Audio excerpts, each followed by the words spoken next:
মানে আমাৰ এইখিনি খিলঞ্জীয়া মুছলমান তেওঁলোকে এটা ডাঙৰ ভুল কৰি আহিছে। কাৰণ এই মিয়া ইছ্যুটোৱে তেওঁলোকক বেছি অপকাৰ কৰিছে।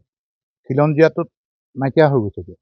মিয়াই খিলঞ্জীয়াখিনিক গ্ৰাস কৰি দিছে। মই তেনেকুৱা ধুবুৰীৰ বহু খিলঞ্জীয়া মানুহ মোৰ ওচৰলৈ আহে যে তেওঁলোকক আগতে মছজিদ কমিটিত খিলঞ্জীয়াসকল আছিল, কিন্তু এতিয়া খিলঞ্জীয়াসকলক আউট কৰি পেলালে। সেই ক্লেছটো ইয়াতো আৰম্ভ হ'ব। সেইকাৰণে আমাৰ খিলঞ্জীয়া মুছলমানসকলক এইটোৱে আহ্বান জনাওঁ যে তেওঁলোকে প্ৰশ্ৰয় নিদিব, তেওঁলোকো এটা সময়ত এঘৰীয়া হ'বগৈ। আমাৰ জোৱাই কনচেপ্টটো কি হৈছে, ক'ৰবাত মানুহ কাম কৰিবলৈ কোনোবাই আনিলে দুটা, তাতে ছোৱালী বিয়া কৰিলে, তাতে কোনোবাই মাটি অকণ দিলে, এটা চুবুৰী সৃষ্টি, তেনেকৈ চুবুৰী সৃষ্টি হৈ যায়। চুবুৰী হৈ পেলাই পাছত সেই জোৱাইখিনি অঙি বঙি বংশ বৃদ্ধি হৈ পেলাই তেওঁলোকে গোটেই চুবুৰীটো গ্ৰাস কৰি পেলাই, তেওঁলোক মেজৰিটি হৈ পৰে। তেনেকৈ গৈ পেলাই কিছুমান চুবুৰীৰ ডেম'গ্ৰাফি সলনি হৈছে, তেনেকৈ গৈ গৈ গাঁৱৰ ডেম'গ্ৰাফি সলনি হৈছে, কোনোবা এটা কলনীৰ ডেম'গ্ৰাফি সলনি হৈছে। সেইটোৱে আমাক ভৱিষ্যতে বহুত ক্ষতি কৰিব, ক্ষতি কৰিবলৈ আৰম্ভ কৰিলে। এইটো বহুত দিনীয়া কনচেপ্ট।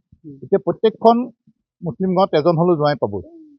ক'ৰবাত কিছুমানে নিজে আকৌ আউট কৰি দিছে এতিয়া, কিন্তু সেইটোৱে এতিয়া আমাৰ গোলাট ইছলামপট্টিত বহুত পাব।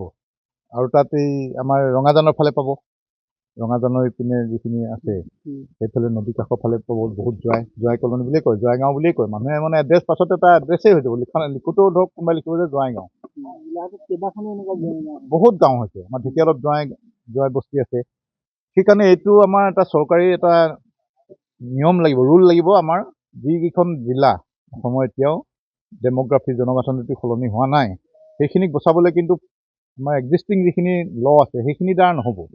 কাৰণ জোৱাই হ'বলৈ কোনো কাকো বাধা দিব নোৱাৰে। মই আজি ক'ৰবাত গৈ বিয়া কৰি থাকিব পাৰোঁ, কিন্তু ইয়াত যে আমাৰ খিলঞ্জীয়াৰ জনগাঁথনিটো সলনি কৰি দিছে, সেইটো কাৰণে আমি এইটোত বাধা দিব লাগিব। বাধা দিবলৈ হ'লেই এইখিনি কাম কৰিব লাগিব।